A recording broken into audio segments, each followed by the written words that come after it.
जानू से ज्यादा जानत रहनी कैलू तब बेवफाई हो। जानू से ज्यादा जानत रहनी कैलू तब बेवफाई हो।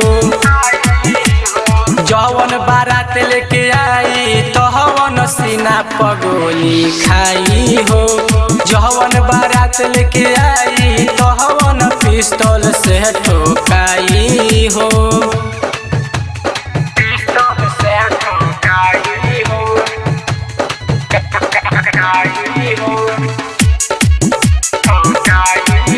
अब जेल होई चाहे फांसी होई तोहरे चलते ये जान बदमाशी होई। अब जेल होई चाहे फांसी होई तोहरे चलते ये जान बदमाशी होई। तोहरे कारनामा हमर इनामा अपराधी में लिखाई हो। जवन बारात लेके आई तहवन पिस्तौल से ठोकाई हो।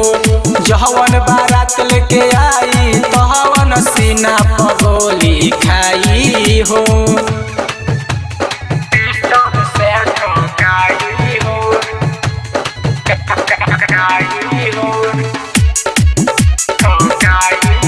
तू तो वादा कसम सब तोड़ तारू कहे संतलाल के साथ आज छोड़ तारू।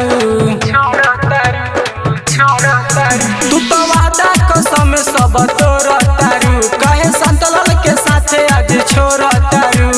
राइटर नितेश विशाल के हो दिन देखी जमाना तबाही हो।